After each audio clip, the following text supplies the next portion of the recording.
there anybody who has questions of Canada, Gerald or Michael? I had a question. This is David Try from Kitselas about whether if the ratification or the actual voting costs are covered in the E&E funding that we've already received.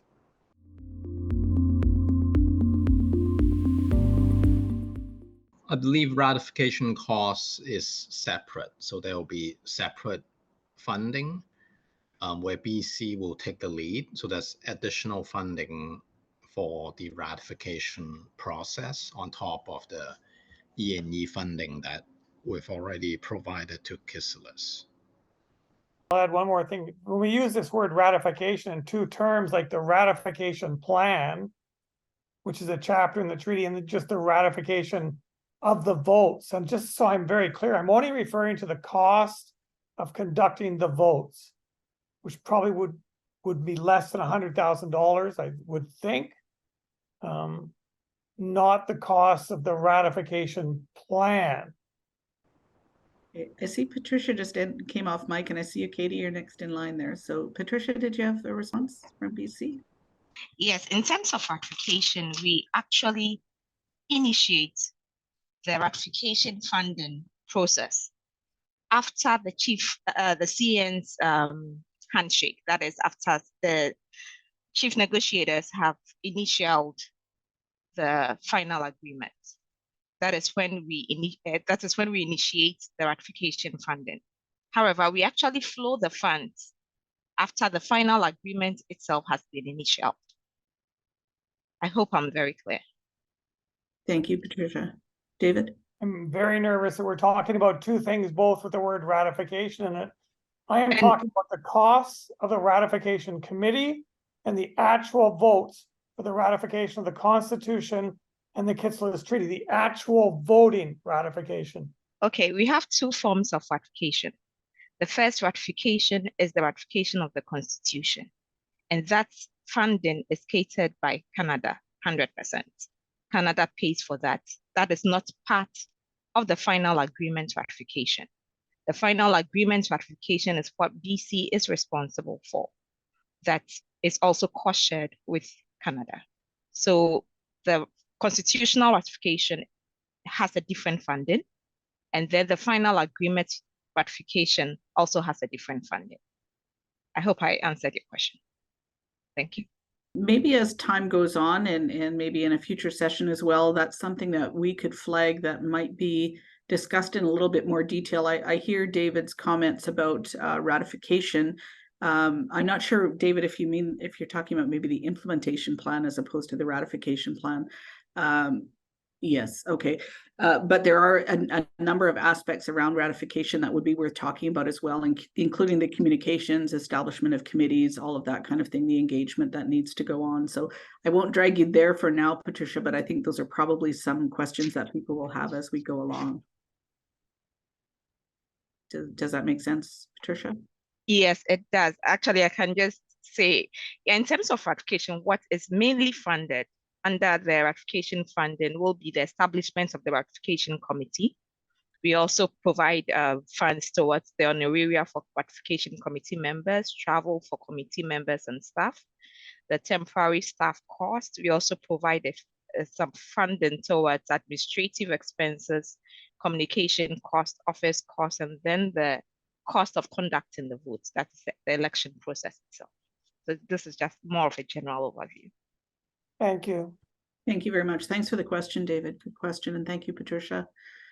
Katie, welcome. Hello. Thank you, Angela. So my question is from Gerald's presentation. You had provided some examples of the costs that are typically covered under the E&E funding.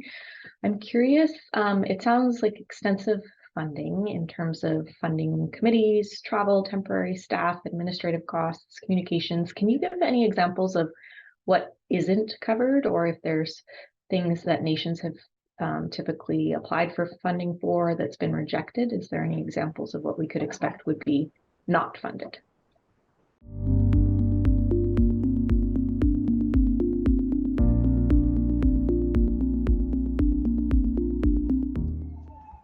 I would assume any sort of a, kind of a capital expenditure, and I wouldn't say that we have rejected anything. I can't think of any example where we have rejected anything that was put into a work plan because we have the template and we have fairly established experiences from previous examples. So I don't think there's anything that's where we wouldn't be on the same page with a particular nation. But I think you see on the work plan that's the vision, is that there's like a temporary sort of a support infrastructure being established for the process of 1 to potentially up to 2 years. So I think the cost in terms of hiring someone, the coordinator, or the establishment of the committee, there may be some office expenses, communication expenses. It's all geared on kind of setting up some sort of almost like a special task force to carry out these activities. So I can't think of any examples where others have proposed anything, and I think like the funding is approximately 400 and 450,000, kind of in that range.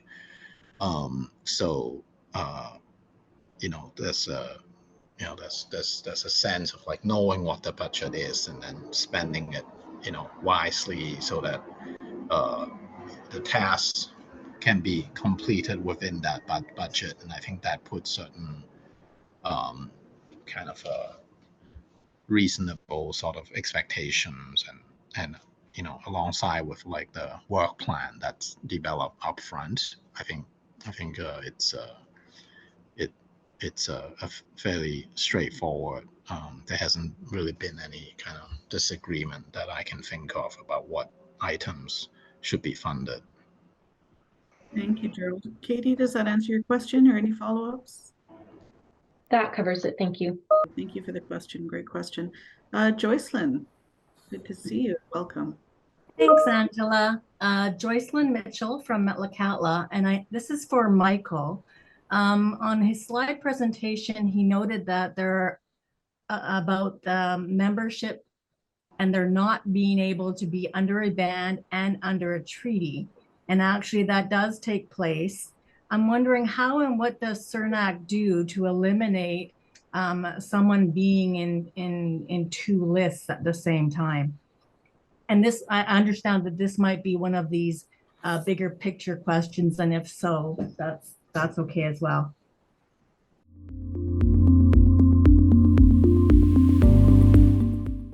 Thanks for that question. I think that's going to be one that I'll have to take back unless any of my other federal colleagues has an answer to that. But I agree, a bigger picture one that might have to think about more. But I see that Rob Hirsch from our Department of Justice has his hand up, and he might have something to add there. Thanks, Michael. Let's go over to Rob and see if he's waiting. Hi there. Good morning, everyone. Thanks very much for the opportunity to participate. So Rob Hirsch with the Department of Justice supporting CERNA. So maybe one thing that I can add on that, just from our focus on process, is that there is, as part of the enrollment committee's process determination around application packages and what the application requirements look like, there is some room there for trying to understand what does an application package look like from someone who is currently enrolled in another band or in another treaty, who is looking to then enroll under the treaty. So what does that process look like? How's the actual switching from one to the other look? And then that being supported by certain treaty language, giving some flexibility around how that works in terms of how that process actually takes place. So there's a role to be played by the enrollment committee on that and designing that process. Thanks, Rob. I think that's helpful. Joycelyn, does that answer your question or begin to at least? Well, thanks, Angela, and thanks, Rob. And it definitely is a start to the process. And the enrollment portion, isn't the problem. Once someone's in the treaty, they're a member, And we have found that people have come to our band, and then that way they're kind of covered on both. Now, the taxation thing having been changed, I think there's going to be less of an opportunity of people kind of jumping back and forth. But I believe it's still an issue. So it'd be great to hear how, once someone is well into treaty, how the Treaty Nation and the First Nation or CERNAC can communicate this to try to alleviate one person being in more than one either treaty and or band. But thanks for the start of the conversation. Thanks, Joycelyn. Rob, did you have anything else to add on to that? I mean, I think sometimes in the past, enrollment committees have, been concerned with very much the same question and have looked for a certain amount of proof from the individual, either that they've already taken steps to unenroll from the other band that they're a member of or from the other treaty, as part of their application process, so that their enrollment would be conditional and actually, being unenrolled from the other. So there's a number of process steps that sort of have been considered in the past to address that kind of how do you ensure that someone actually will transfer if that's the requirement. I'd mentioned that the process for the requirement on non-dual enrollment, that there's a role for the enrollment committee, and just on reflection, that is sometimes also included in the treaty itself, the process around conditional enrollment. So that's something to look at as well. So just wanted to add that. Thank you. Yeah, thanks, Rob, and thanks, Joycelyn. Great question. Maybe let's park that and see if that might come up again. We might have some input or thoughts from the Modern Treaty Nations this afternoon during their panel discussion to see how they may have handled that as well up until now. So thanks for the question, Joycelyn. Dave Fern, welcome. Over to you. Yeah, thanks very much, Angela. Dave Fern from Malahat. And this is a question for Gerald, and I apologize if you cover this, Gerald, in your presentation. I stepped out for a moment, I might have missed it. The figure you mentioned, $450,000 per enrollment process, is that per individual nation, or would that be for a larger group, say like Tla'amin Treaty Association, which has 5 nations as part of it?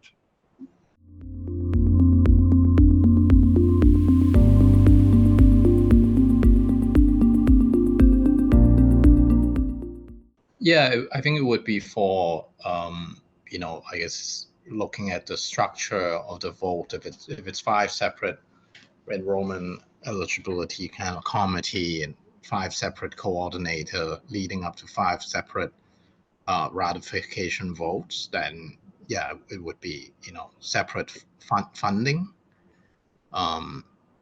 So I guess to answer your question, I think that's what's envisioned at the TTA table, to have 5 separate votes and 5 separate independent votes and independent committee, separate coordinator. So I think it would be a separate funding amount.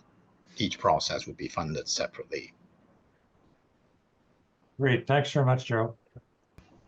Thanks, Gerald, and thanks, Dave, for the question. There are a couple of multi-nation tables online here, so that's helpful. I want to say thank you to all of you for so quick putting all of your affiliations up on screen. That's very helpful. Thank you very much to Canada for setting a bit of context for us this morning. I think there's a lot that we can follow up on, and just to mention too that at the end, part of what we're going to be doing is probably asking you to do a bit of an evaluation and also think about next steps. We started off by saying this morning, it's a large topic. There's lots to discuss.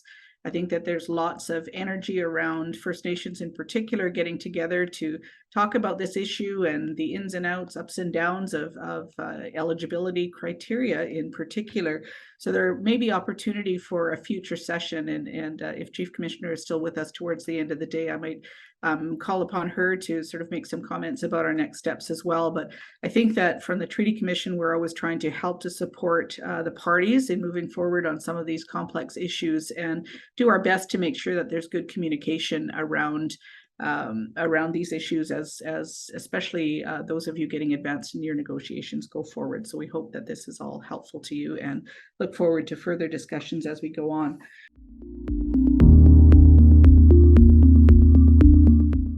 I'm going to open it up for questions. I'm sure there's lots of questions, comments. We have about 15 minutes until lunchtime. And again, we'll have some more time at the end of the day. So would anybody like to open up with some comments? Joycelyn, over to you. Yes, thank you, Angela. What phenomenal presentations. That was so fabulous. I've taken tons of notes.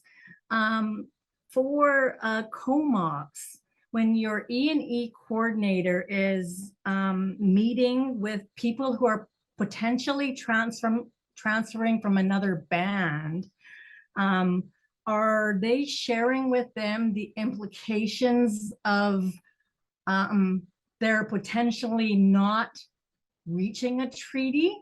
And is there advice that they discuss where they currently are and whether they'd be able to go back should a treaty not be reached? And thank you all so much. Those were fabulous presentations.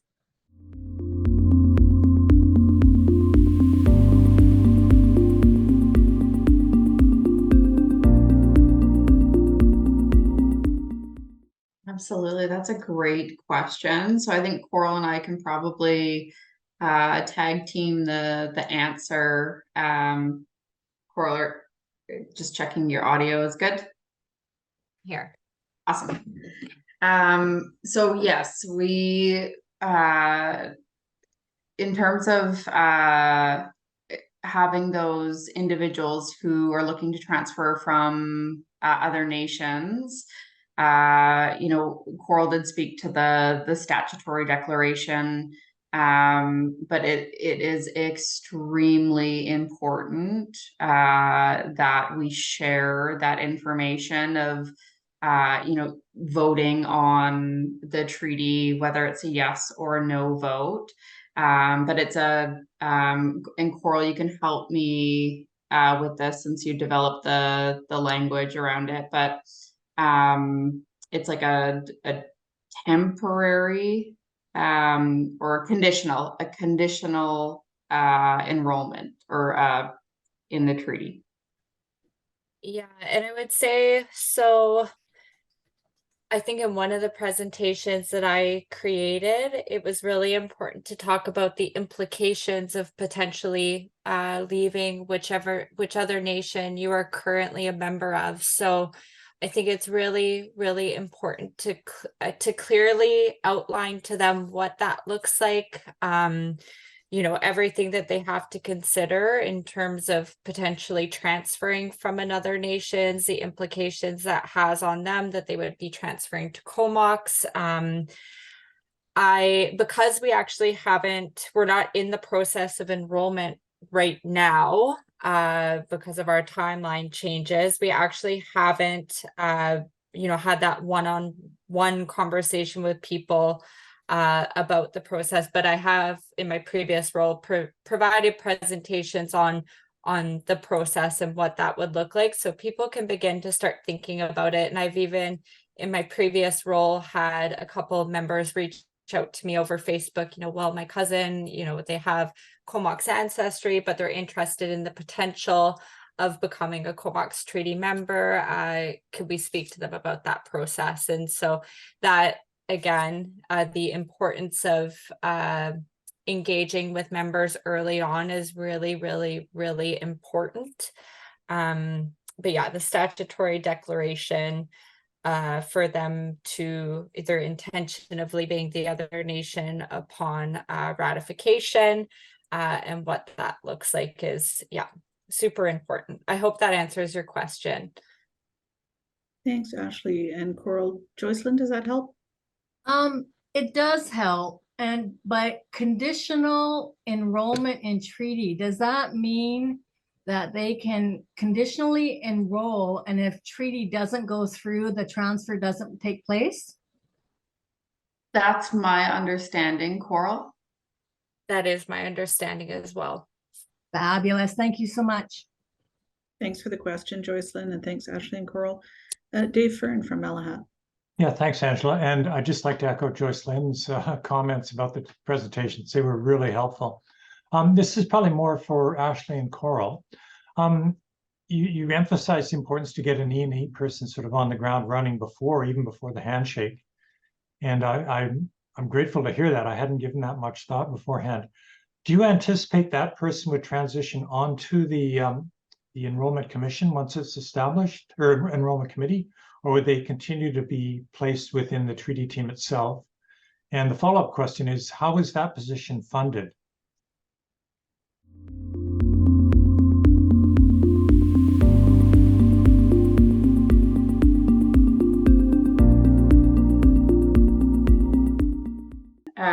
So in terms of looking at I would say it depends on the individual's strengths. You know, the person could easily transfer into the enrollment clerk, which, you know, we spoke to the modern treaty nations. I think that like the reception and the enrollment clerk are kind of one and the same, or it's not a full FTE. So the E&E coordinator, as it is now for Comox, is funded under the E&E funding. And then there are activities that carry on in the startup phase. So after ratification into effective date. And we have accounted for some E&E activities within the government startup cost model. And then into implementation, you know, it would depend on where that individual's strengths lie, whether they remain in like a enrollment clerk role, or if they have aspirations to do other areas, like become a maybe they go on to be in the executive or the legislature, or they become the, you know, the CAO, or for Comox, in our perspective, we've really tried to continue to build the capacity in like a holistic perspective and see where the individual strengths lie, and then tailor it from there. Fantastic. Coral, you had your hand up. Did you have something you wanted to add? Yeah, I just wanted to clarify, because and Dave, if you could clarify, I thought I had heard enrollment committee. Were you asking if the E&E person transitions to the committee? Yes, yeah, that's what I was asking. Okay, and so in our procedures, the E&E person does not sit on the enrollment committee, because the E&E person will be active. They're the ones working with our members. They're helping them fill out paperwork. They're the one intaking all of those applications and then coordinating with the enrollment committee to process them. Thanks, Coral. Same for Kitselas. We did hire an enrollment coordinator already about 3 months ago. Thanks for the question, Dave, and for the responses. I had a note from my friend Val Chemkwaat in the chat, and one of the things that we'll talk about at the wrap up of this too is sort of what are the next steps so we can keep this conversation going and help to continue to answer those questions. And I thought an excellent suggestion from you, Val, was to think about getting the enrollment clerks and committees together to continue on the conversation. And maybe I'll just ask you on the spot, because I know you don't mind when I do that, to chat about that a bit. Thank you, Heitke, Angela. I was just sort of thinking as I was listening to the fantastic work that's been happening as a result of consulting with the modern treaty nations, and the work that's been built on from the lessons that we've learned, the things that we did well and the things that we could have done better, and how you've made them so much better, and they've evolved. And 15 years in, I'm sitting there thinking, oh, I think I'd like to look at some of those forms. Oh, I think I'd like to look at some of the orientation that you're going on, and things that we didn't have time to focus on or didn't even think about. And so it would be great for our clerks, our coordinators, and our committees to work together and learn to create some streamlined processes rather than reinvent the wheel. And build on the good work that's been happening. So I would be really interested in that kind of collaboration. Heitke. Thanks for that, Valerie. Just occurs to me as well, one of the lessons that we always talk about in the Manawatu First Nations, and it may or may not apply to others, is that need to really, at this point, if you haven't already done so, is to really bring your administration and your treaty negotiations together in a really solid way, to start talking about how you're moving forward, not only in E&E, but in just in everything that's going on, to help the staff to get on board with the work that you're doing, to help them understand why you're doing eligibility and enrollment, what all of these things are happening. The kind of communications that are going on with citizens really need to happen internally within the administration as well. In our case, we found that was one of our lessons learned, is we were so busy trying to get things done with a very small team that we really didn't have the time to spend in getting our administrators up to the speed, to the tune that they needed to be. And we really found that to be a detriment as we got into effective dates. So doing that communications even internally very early, and really solidifying your team as one. Gone are the days when you've got the treaty office and the band office and they don't connect. They have got to be connecting and talking to each other about how this all fits together into the future, especially now. Yeah, I was just going to add some of the, the orientation packages that have been created. They're not just useful for the treaty team, but we just had an election in January, and so able to onboard the entire new chief and council, as well as our new CAO and director of intergovernmental relations. The treaty team has held sessions with the administration staff, looking at, potential future org charts, and starting to get people excited and to bring them in about what the potential future changes could be, but also addressing any concerns or maybe fears around how those changes will impact them is so important. And so the orientation packages are awesome. And yeah, can't raise my hands up to Ashley and her crew for creating them and taking the time to onboard staff and administration teams and new chief and council. So fantastic. Thanks, Coral. Thanks, Ashley. Thanks, David.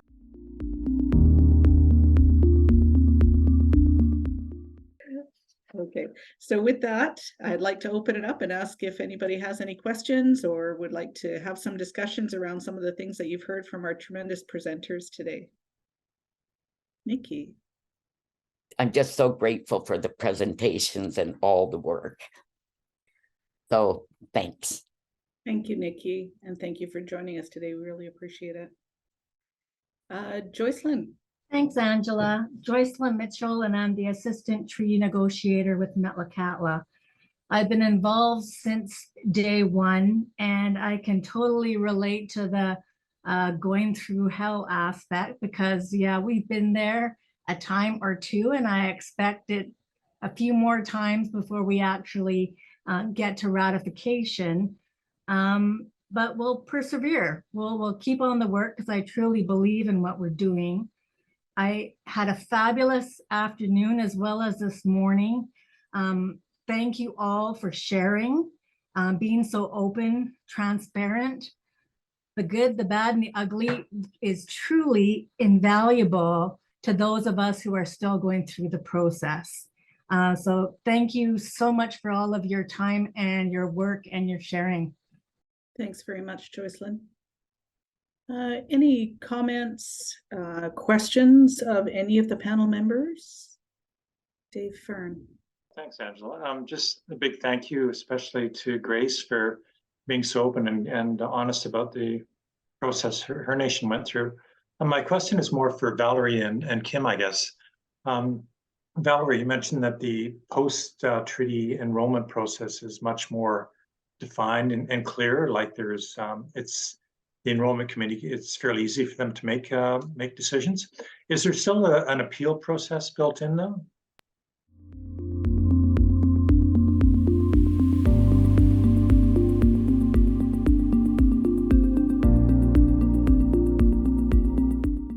Yes, there is. We've never made use of it, but the appeal process is required by our treaty, and so we have the processes for it. But it wasn't actually very easy to set up. Even the appeal board and all that stuff was not.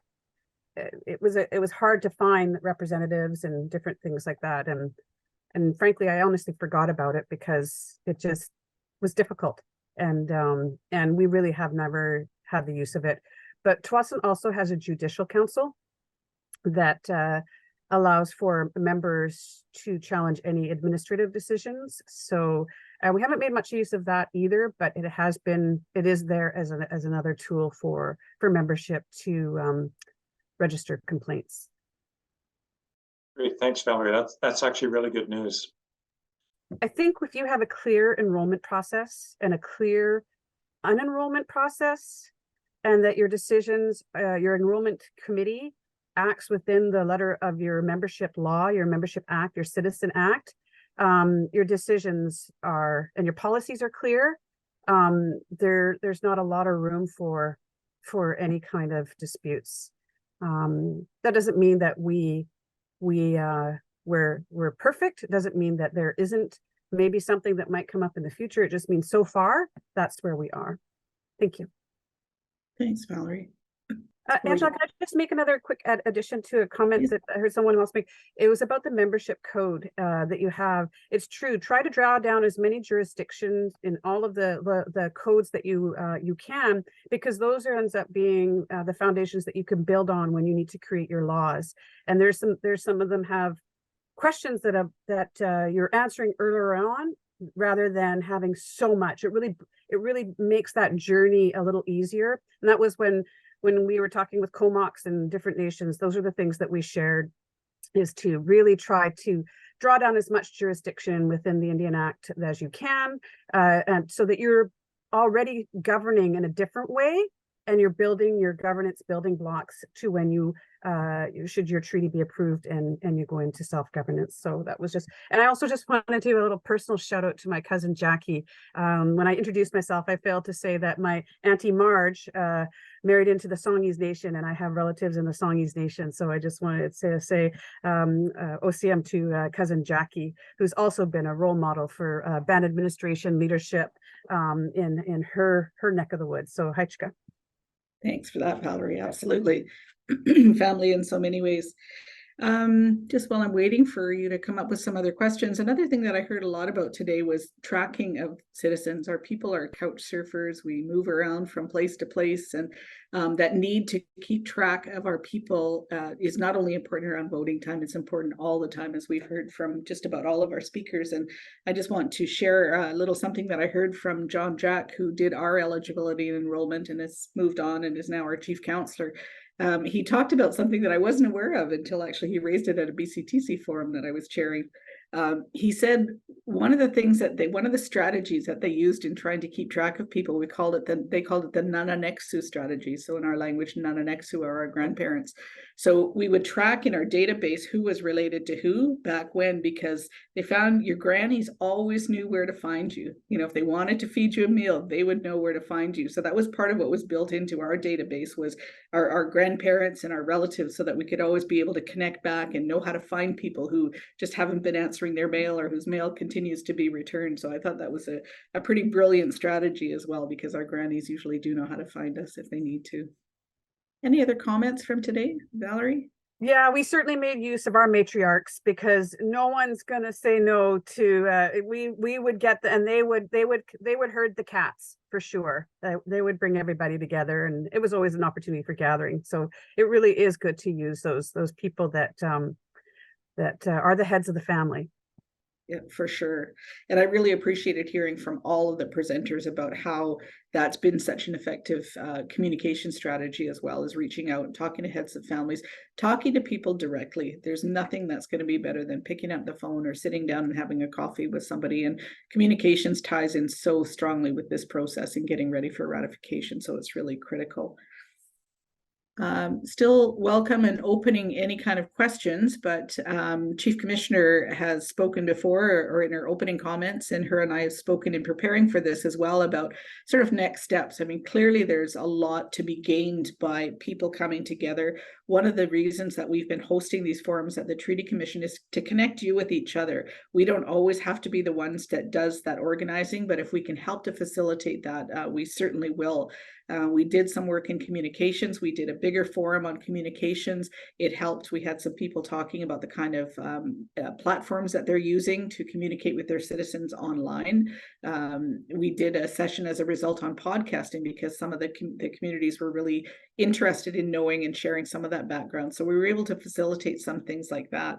In the case of eligibility and enrollment, I think that as we've talked about and introduced, the whole issue of eligibility and the eligibility criteria is a huge discussion as well, and one that nations have expressed to many of us at the commission and just in our discussions that would be worthwhile to talk to about with each other. And Grace and Tla'amin in particular, your story about the implications that you've seen already and the changes that you found have been required to your Citizenship Act because of decisions that were made before that we hadn't thought about in terms of membership that's going to increase at a significant rate, and probably constitutions that require us to treat everybody fairly and equally, and what impacts that might have on your financial situation. So those are all things I think that might be bigger discussions, and that it might be worthwhile to pursue in other forums or in future sessions of some kind. A couple of things that have been raised today that might be bring forwards, how to address people who are enrolling but are still members of other First Nations. How is that going to work? How has that worked maybe in modern treaty nations, or how are those who are developing your processes now working on those or thinking about those? What are the impacts of the enrollment criteria, again, on growth of communities especially? And even just a suggestion to gather eligibility and enrollment teams, and that coming from Valerie saying, well, would it be worthwhile to have those conversations so that you can learn a little bit more hands-on kind of lessons as well? So that might not even involve anybody else except for you folks getting together and having that conversation. But I'd maybe turn it back to Chief Commissioner right now to see if there was any comments or questions about next steps and that process in itself. So back to you, Celeste. Thanks, Angela. I've switched back into my office and hopefully everyone can hear me. First, I just wanted to acknowledge all of the presenters today. Incredible information.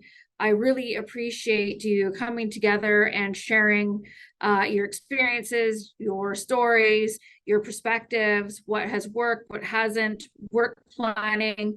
And for myself, I think this has been extremely valuable, but I'm going to say across the board, extremely valuable to continue to build capacity amongst your teams.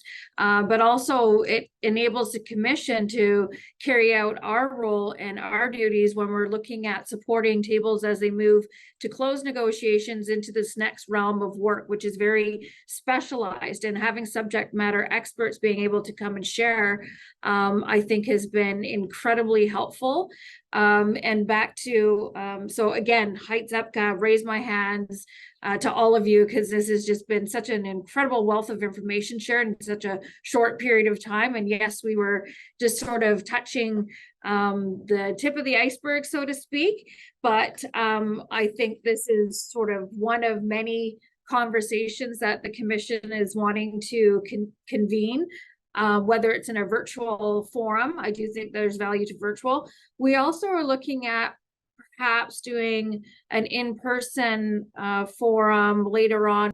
I really, really wanted to thank everyone for joining today, and for those that are experts for sharing your expertise, for because I think it's many hands will make it a lot lighter. And I like the fact that things have changed, and you've heard that. And so it's about how do we adapt to new situations and new technology.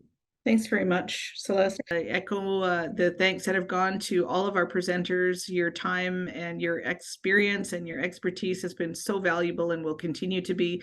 I hope that this network continues. Part of doing this is to just introduce us to one another, to make us feel like we're not in this on our own. There's a lot of valuable resources and people out there that are always there with an ear or a word of encouragement, and appreciate every one of you on this call, because every one of you falls into that category with the experiences that you're going through in your communities and that you are bringing to your own citizens as well. So Francis, I thank you for opening our day in a good way today. It was wonderful to hear words in our own language, and I hope we hear that more and more as we go forward. And I wish you all safety, and our prayers are with all of those in the province who are facing tough times and who are suffering from the wildfires that have hit us. And we pray for some rain and good health for all of our communities. So chu kleko to all of you. Thank you so much for being here today.